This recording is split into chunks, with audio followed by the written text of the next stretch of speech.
Hi everyone, welcome back to our 5-part video series on biomimicry. In the first video, we looked at an introduction to biomimicry. We said we found the words bio, meaning life, and mimic, meaning to copy or imitate, in the word biomimicry. And so biomimicry really just means that we are looking to the natural world for inspiration for our own designs. So it's innovation inspired by nature. In this video, we will look closely at the unique talents of 3 creatures. But to do that, I think I'll go get some helpers because I want to see how our human talents measure up against the talents found in the natural world. I'll be right back. Finally, my helpers here, Jack and Charlie, are going to test out some of nature's talents to see how our human skills, our human bodies measure up to some of the talents that exist in nature. All right, say hello, Charlie and Jack. These are my assistants today, and they are going to help us to practice our first example of biomimicry. Hi. All right, so the first creature feature that we are going to look at is a polar bear. So Charlie and Jack, can you guess what a talent of a polar bear would be? And there's a hint in front of you here. This is some icy cold water. What can a polar bear do that we can't do? What do you think, Charlie? It can swim in freezing water and not get cold because underneath its fur is actually a layer of blubber. It has blubber underneath a layer of fur, and that makes it not cold in the water. Okay, so one of the polar bear's talents is that it can swim in freezing waters. Did you know it can swim, Jack, in freezing waters for guess how long? It can be hours or days. It can stay in that freezing water. So, do humans have that same talent? No. All right, so we are going to set this stopwatch right here to see how long Charlie and Jack can hold their hands in that ice cold water. Do you have the same talents as a polar bear? No, we have some very cool talents as humans, but we don't have the same ones as a polar bear. So are you going to hurt yourself doing this? No. Whenever it starts to feel uncomfortable, we're going to take your hand out and I'll press stop on the stopwatch. A polar bear can't write something. Exactly. So see, humans have talents too. All right, are you ready? Yes. On your mark, get set, and I want to see the hand all the way under. And go.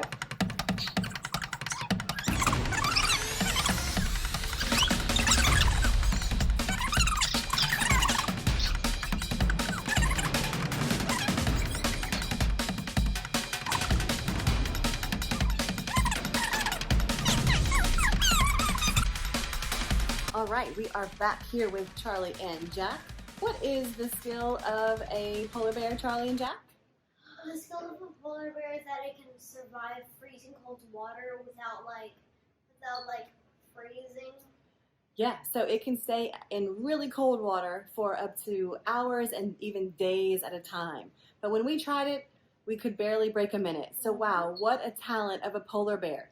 So whenever we are using biomimicry, we might want to think about what that polar bear's talents are, then look closely. What is it that gives that polar bear that talent?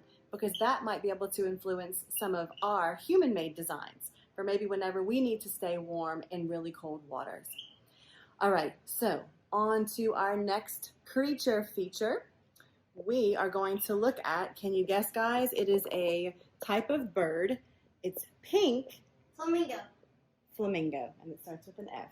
Yes, flamingo. So the flamingo is the next type of animal we are going to investigate. Show me your best flamingo stance. All right, so what do you think the flamingo's talent is? Can you guess? Standing on one leg for maybe over 20 minutes. Definitely over. Yeah, they stand on one leg. Can you show me how they do it? They kind of pull one leg up to the knee. All right, so wow, how can they stay on one leg for so long? If they can stay on one leg for up to 20 minutes at a time. They are not switching legs, just that one. All right, so are you ready for the challenge? Yeah. So if you're watching this at home, please stand up, get out of your chair, and see how long you can stand on one leg like a flamingo. All right, so here we go. I'm gonna set my timer again, and see how long Charlie and Jack can stand on one leg like a flamingo. On your mark, get set, Flamingo Stand.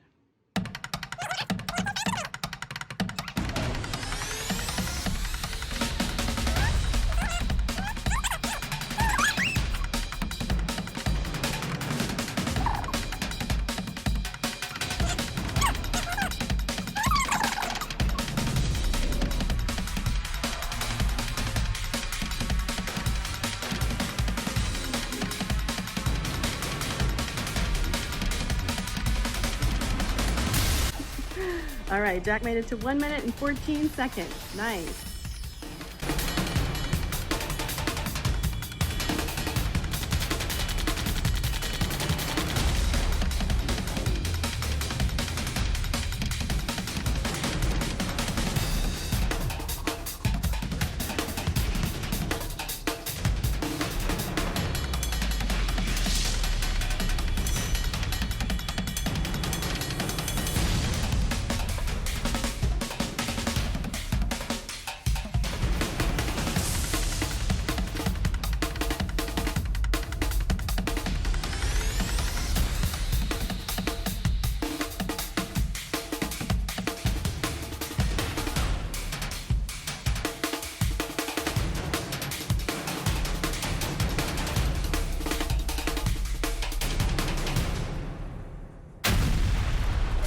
Yay. Okay, so 4 minutes and 46 seconds. Oh, no. Nice. 4 minutes and 46 seconds. Very nice. So, does your leg hurt? Yes. So I don't know how they do that. would you say that that is a talent that a flamingo has? Yes. So I wonder what we could learn about how their legs are built and what makes them be able to stand that way for so long. Could that maybe inspire human design? All right, so while Charlie and Jack get rested up from their flamingo talent test, we are going to get set up for our last example of some of nature's many, many talents, and that is of the little bitty grasshopper. First, we measured how tall both boys were. I wrote down that number in inches. Then I multiplied their height by 20 because a grasshopper can jump 20 times its length. Next, I drew a piece of sidewalk chalk to show where the beginning mark would be. I measured 20 times the boy's height in a line to see how far that would measure up if it were a grasshopper.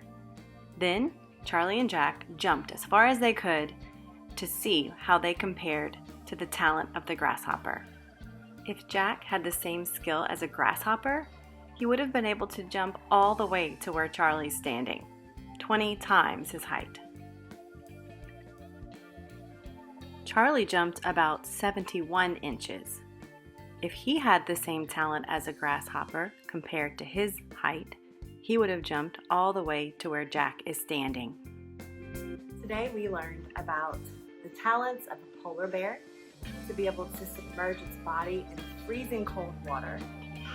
We looked at a grasshopper's ability to jump 20 times its length, and we looked at a flamingo's ability to stand on one leg for up to 20 minutes at a time. And we compared those to what we could do. So now it's your turn. How long can you hold your hand under ice water? How long can you stand on one leg? And how far can you jump in relation to your height? So to do those things, if you look in the links below, you'll find a printable version of these activities along with some others, like the eagle and the flea. So if you print that out or ask a parent for some help, you can do these activities right along with us. When you're done, make sure to grab your sketchbook, jot down the creature features that we investigated today so that you can remember those features whenever you go to design your own invention. Thank you for watching this Nature's Talents video. Keep an eye out for the third video in this series, where we go on a scavenger hunt to find natural abilities around us. Thanks for watching!